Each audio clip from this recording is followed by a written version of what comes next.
So how many of you are here, show of hands, that want more happiness in their life? Good. Good. That's an easy one, right? Everybody raises their hand. How many of you here want to really understand how to enjoy the journey? Raise your hand and say aye. Aye. Awesome. Awesome. Thank you for the participation.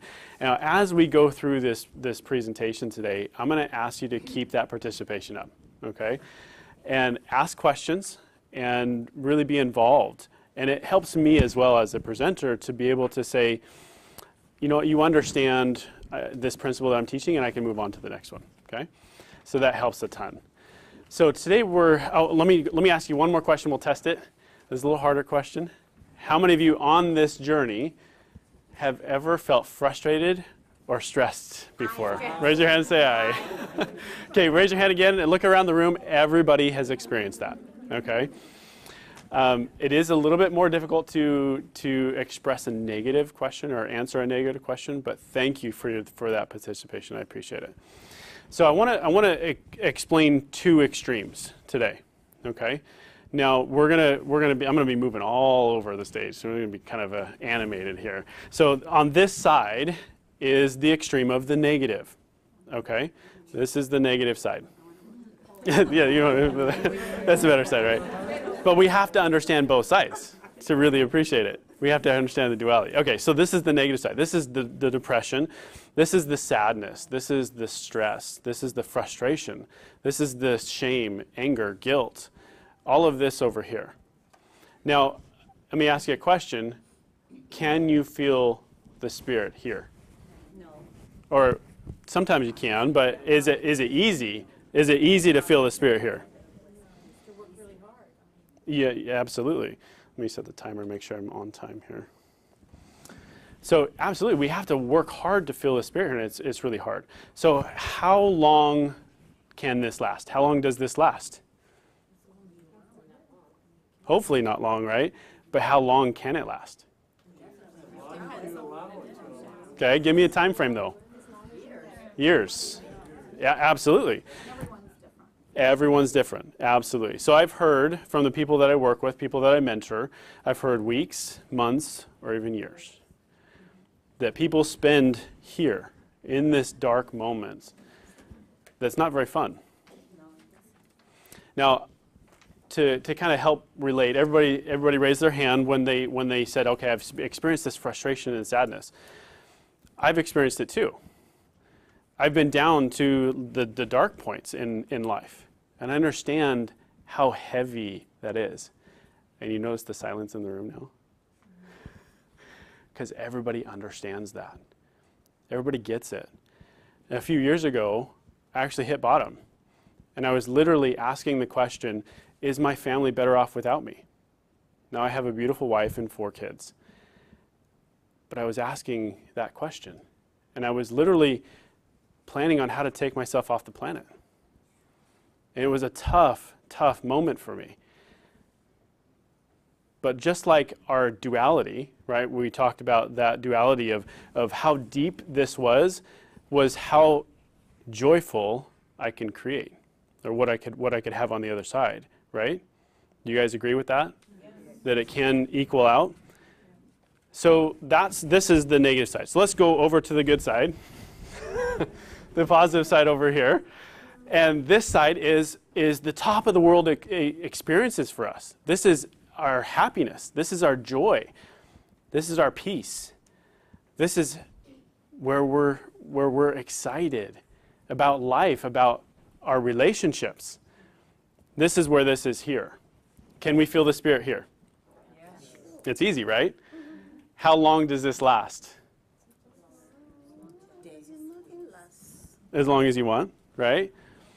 But how fast does it really go sometimes? Does life get in the way? Yes. Life gets in the way and we kind of forget, right? When I was 9 years old, I had a really high spiritual experience right after I was baptized. And I remember asking one question when I was 9. Why, when I feel this good, does it go so fast? Have you ever asked that question? I thought this was a gift. So how do I experience that more in my life? That was the question. How can I, why am I not always in this high level experience and happy in life? And then years down the road, I find myself here,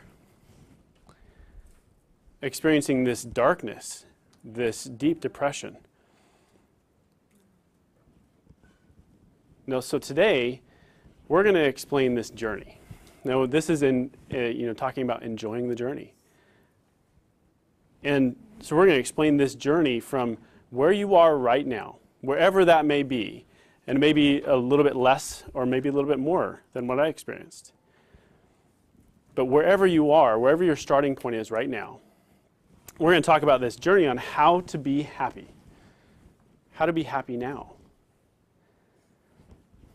Now, a lot of times we say things like, I'll be happy when, right? I'll be happy when I reach this goal or this, or something that I want to do in my life. But that kind of negates on the sense of I can be happy now, right? It says it's impossible. I'll be happy when it's the grass is the greener on the other side. So this goal, what are some goals that you guys have in life? Who has goals? Graduating college, awesome. I'm working on that one right now too.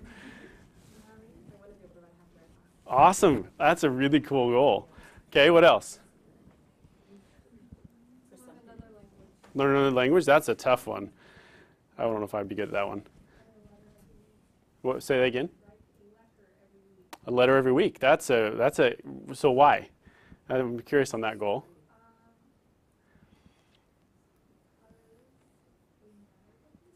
Good. Excellent. So you want to maybe connect with people better? Okay, excellent. I love it. So these goals and dreams and passions that we have are kind of over here, right? Sometimes we think once I get this, or here's the biggest one for me, is I lost 65 pounds a couple years ago, and it was I'll be happy when I lose the weight, right? I can't be happy now. But that was false. So I want you to, let's go ahead and flip over if you can, if you can share this little thing right here. And I will explain what this is. If you don't have one, I'll try to describe it as much as possible. So there's this little cart right here, and we're going to represent this cart over here on the negative side.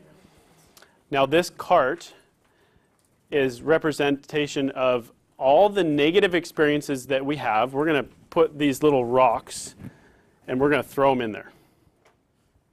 Now for you guys, if you're going through that frustrated moment in your life, do you think that's heavy? Yes, absolutely. It is so heavy. And we continue putting stuff in there throughout our life. We keep throwing stuff in our cart. Same with traumatic experiences in our life. We tie these traumatic experiences with emotion. And we throw it into the cart. And we say, okay, I'm going to hold on to this because our brain is designed to do one thing, and that's to keep us safe. So we say, I'm going to remember this because I don't want it to happen again. So let's have an example. Let's say, who's been in a tough relationship? A good amount, right? And so let's say we have a tough relationship and it ends badly. And so now we have this traumatic experience tied with this emotion, and we throw it in our cart. So now we go to our goal, which is I want a better relationship or a new relationship. And we say, I'm going to go towards this goal, but something happens. Our brain says that wasn't a safe thing to do last time because you got hurt. So don't go that way. Don't do that. So our brain kind of stops us, right? But it's because we're holding on to this emotion that happens. So we're going to explain today a few things. 4 different types of people. I'm going to give you the number 1 question to ask to end any argument. And we're going to teach you the foundation to all actions that you've ever taken in life. kind of strong. So it's kind of fun today. It's kind of fun. Okay. So this cart, have you ever felt or heard the phrase, I just felt tied down? Or said it yourself? Or I just felt weighted down, or I felt like I was strapped, or I felt like these chains were on me, right? And sometimes it feels, does it ever feel immovable? Does the frustration and sadness feel immovable? Yes. But they're not straps and they're not chains. They're actually bungees. And this constitutes the rubber band effect. Okay? So, Amanda, can I get you to help me? Now, whatever you do, don't let go. Okay. All right, so the rubber band effect works this way. So we have this traumatic experience with our emotion, right, that we kind of put into our cart, and we start moving towards our goal, and we feel this bounce back. And it kind of bounces us back because our brain says, don't do that, I want you to be safe. Now there's 4 different types of people on this. The first one is the dabbler, okay? The dabbler, we call it the dabbler or the quitter. So how many have a goal that they have in life that they've been working on for a long time but haven't achieved yet? Almost everybody, right? And sometimes it gets frustrating, right? Because we're like, I really want this, but I don't know how to get it. And so the dabbler does this. We move forward and we experience this bounce back, and they sit down and they say, why try? Why try? I've just failed so many times. I can't do that. Why try? I'm not good enough, right? That's the biggest core belief that people experience is I'm not good enough. And so the dabblers are the quitters. And that's not a good way to be, because it all has to do with this weight that's holding us down, and the tied emotion that we're experiencing. If I didn't have this, what could I do? How fast could I reach my goal? Super quick, right? I could get it, and I could have it now. Or be on that road to experiencing it faster. So the dabbler is a tough moment. Thank you, and keep holding it for a second, okay? This one, hold tight. All right, so that's the first person. The second person is we can become a stressor. We can become the stressor. And the stressor works this way. The stressor moves forward towards the goal and says, I'm going to get this no matter what. I'm never, ever going to stop. Okay? Guess what the stressor does, though? The stressor experiences a lot of pride, experiences a lot of anger, experiences a lot of pushing relationships away. It works like this. Can I borrow you for a second? Yep. Jackie? Okay, so stand right here. I'm going to turn you like this, okay? So let's say if you guys can see, a lot of times there's more than one bungee. There's a lot that we're holding on to that link to many different emotions and many different experiences in our life. So sometimes if we have a lot here and a lot of weight that's holding us back, do you think we bounce back harder? Yes, every time, every time. But here's the thing with the stressor, is that we move forward and we say, you're in my way. Sorry. Thank you very much. So, but we end up pushing people out of the way, and that pride causes us one thing. It causes us to view people as objects instead of people. And when we view people as objects, we don't care about them. We push them out of the way. And we say, I'm going to get this no matter what. No matter who I hurt, no matter what happens in my life. Now here's the biggest part. Hold on. Here's the biggest part with the stressor. We push, push, push, push, push, push, push, push, push, push. I'm going to get this. I'm not there yet. I'm not there yet, but there's so much holding me back. Whoa. Does the stressor fall the hardest? Absolutely. The stressor is the one that falls the hardest back, slams back the hardest, and experiences a farther back push than any one of the people that we're going to talk about today. So the stressor is tough. It's a tough part to be, a tough role to play. So that's the stressor. Any questions so far on the stressor? You have to find out a balance in your life. Exactly. We're going to get to that. Very good. So the stressor does this also. Same with the dabbler. The stressor says, "I'll be happy when." I'm not happy now, but I'll be happy when. The stressor also says this one. It says, "I won't be happy if." I won't be happy until I get that.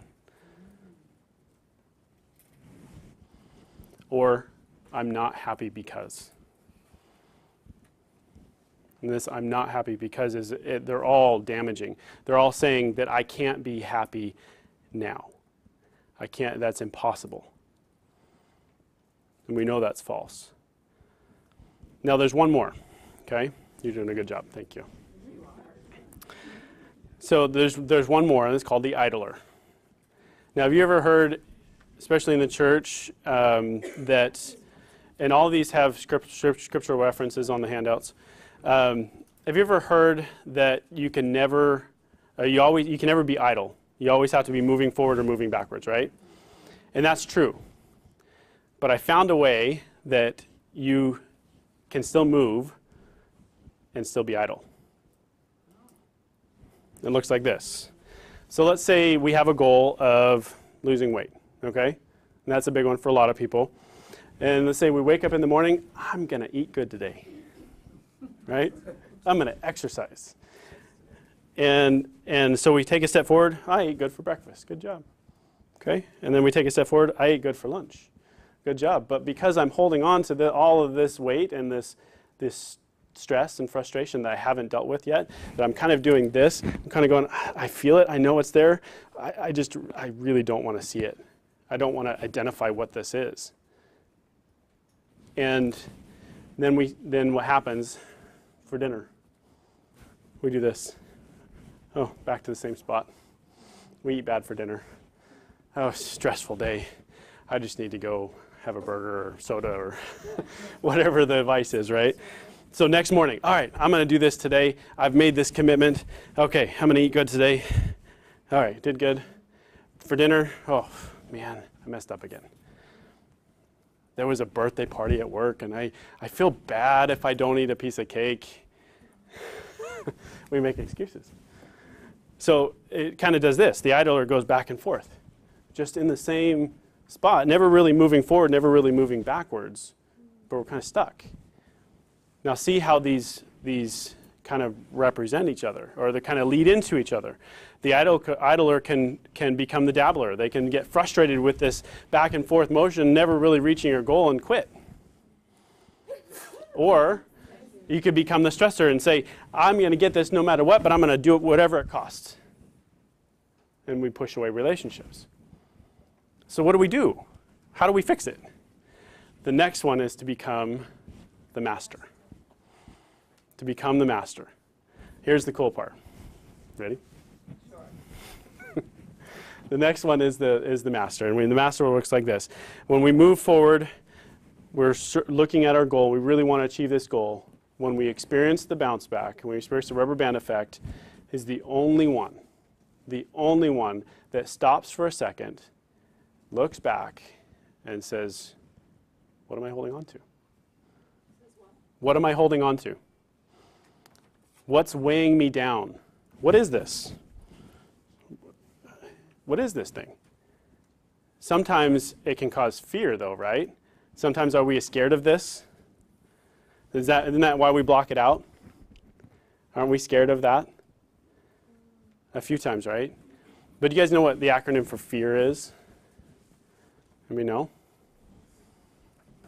False evidence appearing real. This is false. This isn't real. It's false evidence appearing real. So the master is the only one with a pair of scissors.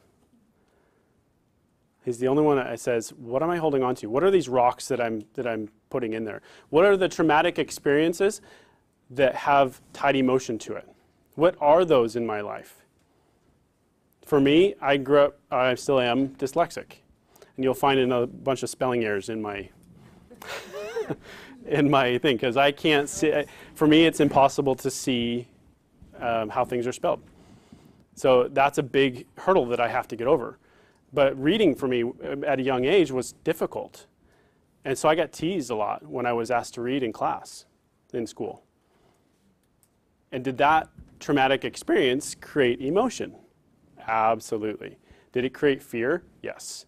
Fear of reading and presenting.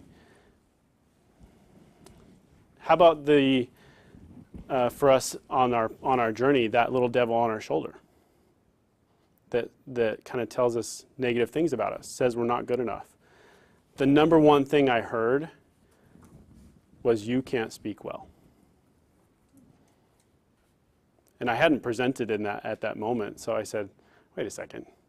They're telling me I can't speak, but I haven't really spoken in front of anybody. So maybe that's my gift, and they're trying to lie about it. What do you think? So when I started speaking, I spoke for the first time, I just felt on top of the world. And I loved it. I love sharing the messages that help people move forward.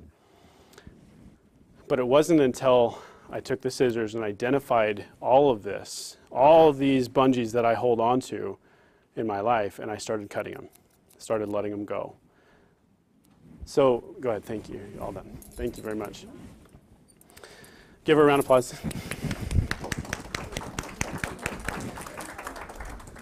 Okay, so for me, yes? Maybe you're going to get into this later, but how do you go about letting go of negative emotions? Very important, very important. So there's a very specific tool that we use, and it's so easy, is to go through and do what we call the write and burn. Okay, it's called the I feel because tool. And we use that sentence, I feel because.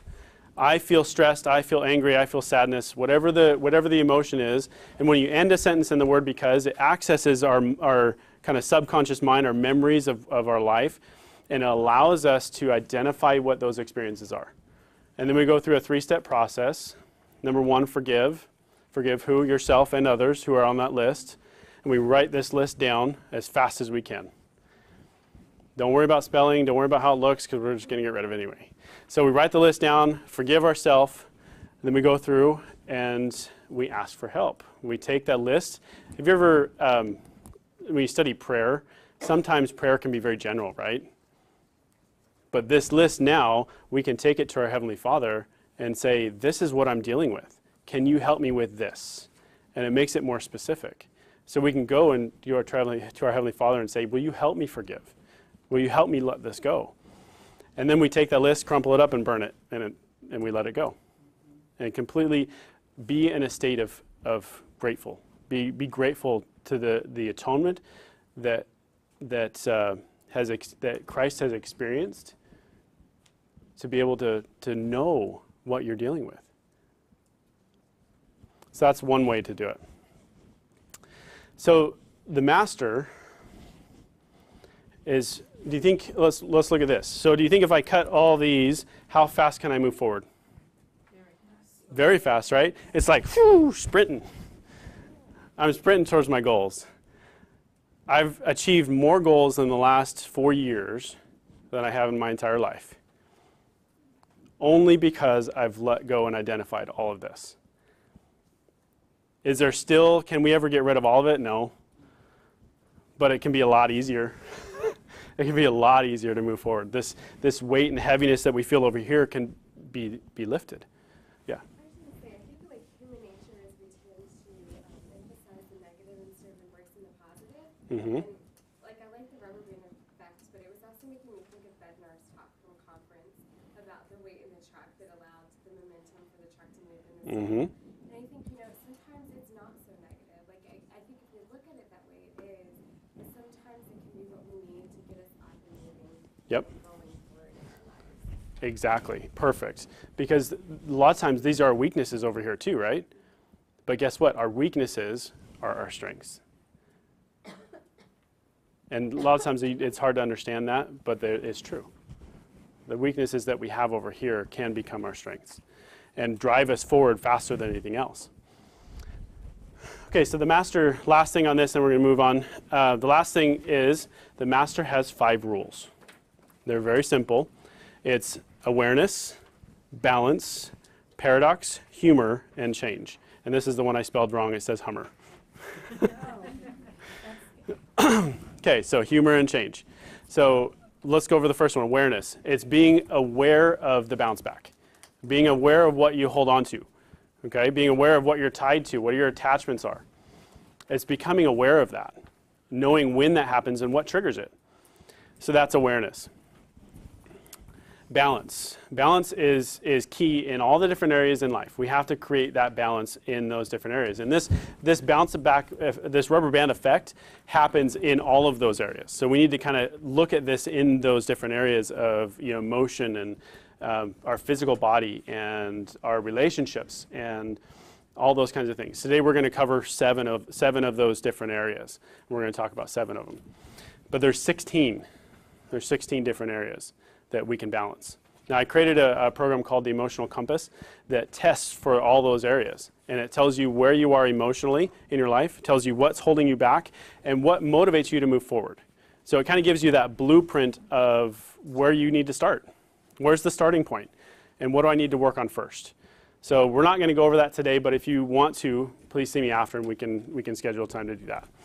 The next one is paradox. Paradox is, it's kind of like the duality effect. Knowing that as much of weight that I have here is as much of joy and peace that I have here. It's that duality. Humor. Humor is so much fun in life. There was a time when I was on my mission, and I've always been kind of someone who was very strong. And so we were cleaning up these branches for this older lady that we had an ice storm and all these branches fell down. And we were almost done, and I was picking up this little tiny branch and carrying it over to the pile, right? And I was like, all right, I'm helping out, but I can do more. And so they had just knocked this big branch down, and I let it go and walked over to this other branch to pick it up because I wanted to show off, right? Because I wanted to be strong. And what I did is I jumped, and I had been studying humility the day before. You know where that leads. All right, so I jumped over this flower bed, and the tree had knocked off one of the liners for the flower bed, and I sprained my ankle. And I found myself on the floor, or on the ground, and I was laughing so hard because I knew I'd been humbled in that moment. I knew my prayer had been answered, that I would understand humility. But I thought it was funny. So creating this humor in our life, humor of all of this here, of this negativity, of saying this, I can learn from this. This can be a positive thing. Yeah, it's tough, but I can learn from it. And the last one is change. Change is knowing that nothing stays the same. That our plans to get our goals in life will always change every single time. That if we set this plan and I'm going to do this and this and this to get this goal, that it will always be different. And just accept that. Accept that in our life. Okay, so let's move on. Any questions about the rubber band effect? Five rules that the master has. Okay, so we're going to talk about the foundation now. And this foundation is our foundation for all emotion, the foundation for all experience in our life. Every decision that we've made runs through these 7 different things. This deals with the law of importance. And again, I apologize, this is the more in-depth part of the thing. If you don't have it, it will be emailed to you, so you can go through it at home. So the law of importance says this. Dr. John Dewey said it the best. He said, the deepest urge in human nature is the desire to feel important. And we're going to use this importance as a positive thing, okay? So the importance is not a negative. Some people view it as a negative. It's very prideful, very egotistical, very self-centered. But we're gonna view it as a positive. We're not view it as self-centered, but we're going to view it as self-aware, okay? So we're going to use the word importance as a positive thing. And we're going to go through these 7 different areas. Now there's 3 different truth principles that I want to teach you to identify what this is, but we first need to fill it out. And this is completely yours, okay? This is what's called the emotional fingerprint. This is, everybody's fingerprint is different, right? So this is yours. This is your emotional fingerprint. So it's going to be different from everybody else in the room. So as we go through this, you're going to ask one question. I feel important when I am, and then you're going to pick an answer in the packet. Okay? I feel important when I am. And then pick an answer. Be as intuitive as possible. You're going to find out that there are some that are going to be harder to pick. And you're going to say, what you want to say is, I want to, it's a feeling of importance, not it's important to me. So like family and God, those are things that are important to you, but they may not make you feel important. There's a big difference there. Okay, so we're looking for the feeling, the top feeling. So go through these right now. Let's take 3 to 5 minutes, really quick. Go through them, fill 1 out per thing. Okay, so how's everybody doing? Are we almost done? Okay. Okay, so there's 3 truth principles with this.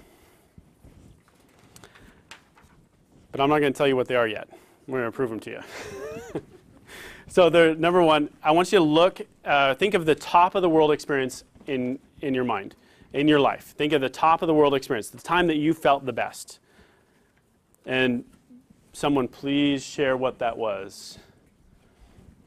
Who wants to share their top of the world experience? Go ahead. Sure, becoming a mom. Okay, good. So looking at your emotional fingerprint, how many were validated in that moment? In that moment, 1, 2, 3, 4, 5, 6. Okay, so 6 out of the 7. Okay, perfect, perfect. So the number 1 principle, truth principle, is this. When 2 or more of your emotional fingerprint are validated, your mood goes up. Constituting the top of the world experiences when all 6 or 7 are validated. Okay, so let's think of, and we can go through every single one of you and it will be exactly the same. Everyone will be almost close to 6, 5, 6, or 7 that equal their top of the world experience. I've done this with thousands of people and we've never been wrong on this. This is kind of cool. So, so that's the principle 1 is when 2 or more of your emotional fingerprint are validated, your mood goes up. So let's think of the worst moment in your life. Nobody share what it is, please. Yeah. When we validate our emotional fingerprint, it can be validated in a couple of different ways. It can be validated externally or internally. We're going to cover that in just a minute. But we'll show you how they get validated. But it's usually in that moment we have a relationship to what your emotional fingerprint is. Okay, so we can identify that moment, all of these have been met. All of them were validated, whatever they are. So for me, presenting and being creative, that's part of my emotional fingerprint. So for me, being up here on stage is achieving my life's purpose. It's presenting. It's all those things that helped me. I feel very validated up here on stage, which is scary for a lot of people, right? Okay, so let's think of that worst moment in your life and look at your emotional fingerprint and find out how many were offended. Offended. Offended by that worst moment. The worst moment in your life. And somebody share how many were offended.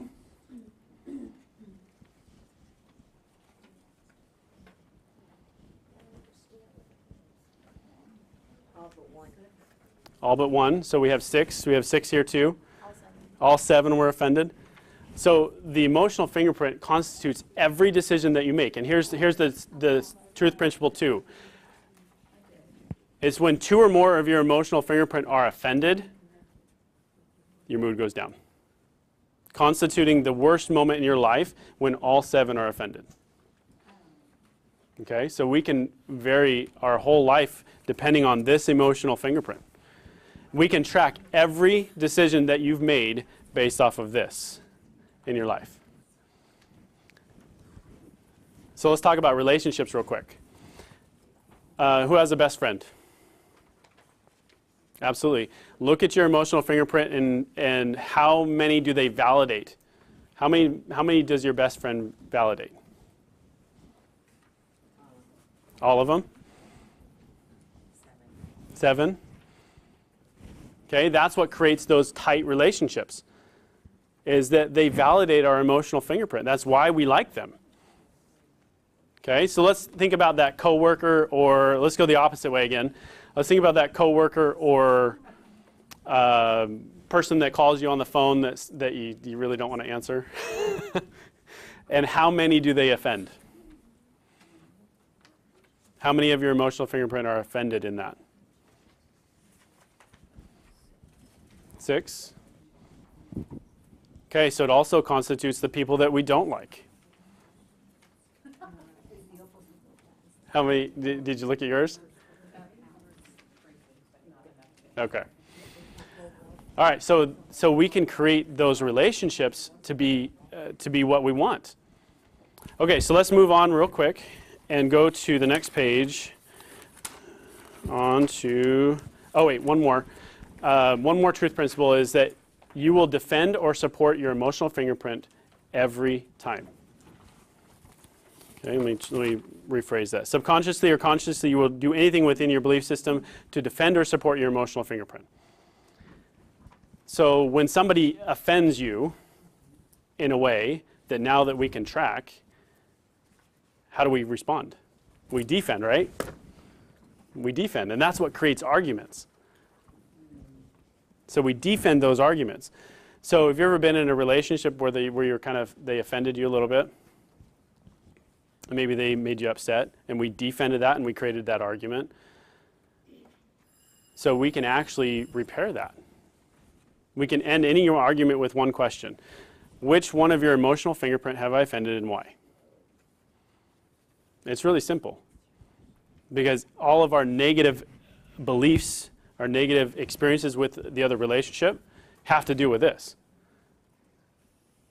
So we can ask, which one of your emotional fingerprint have I offended and why? And then we can work on validating them that way. Okay, so now move on to this page right here. And basically what this says is that your emotional fingerprint is neutral by nature. Okay, so it's very neutral. It's not bad or good. We associate it to be bad or good. So there's two kinds of associations. There's an external association, there's an internal association. The external association is relying on other people, places, or things to feel validated. The internal association is relying on ourselves to feel validated.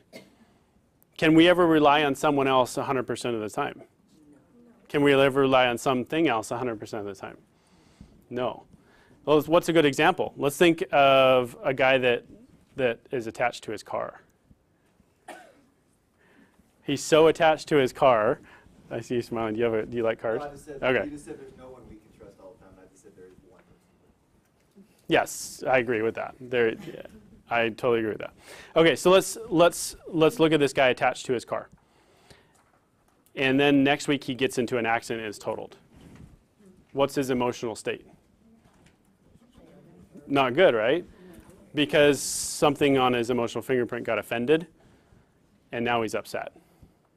And he doesn't know how to fix it because he's relying on that car to feel validated about his emotional fingerprint. Same thing with relationships.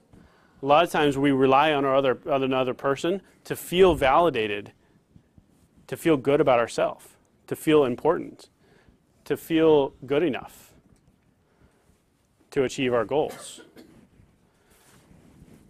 But that's a really dangerous thing to do because we can never rely on someone else 100% of the time. So here's the ultimate goal. The ultimate goal is to feel validated 100% by ourselves, for ourselves. When we do that, we can be in any relationship and still feel validated. That we don't rely on anything from anybody else. And that's so important.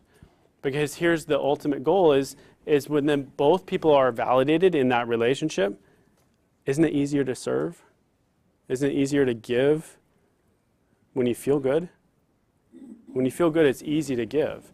So now we can give stuff to our significant other, and it's just icing on the cake. They don't need it, but it's nice to have. But when we're relying on it and we don't get it, that's when we get upset. So I want to leave you with a couple challenges today. Here's challenge number 1 is to become the master. It's to start looking at what's holding you back. Start identifying that. Get the scissors out, start cutting them, letting them go. Become the master. Become like Christ. So the next challenge is to take your and learn your emotional fingerprint and start validating yourself. Start really looking at how can I feel good about myself now? And we learn one thing. We learn that anywhere on this path, we can be happy now. That we don't have to wait to get our goals to be happy. It's that because we're happy that we get our goals. That we achieve more because of our state of happiness. And our emotional fingerprint helps define that. Helps define it in our life so we can identify it and find out what makes us happy. What causes us to move forward and what drives us in that direction.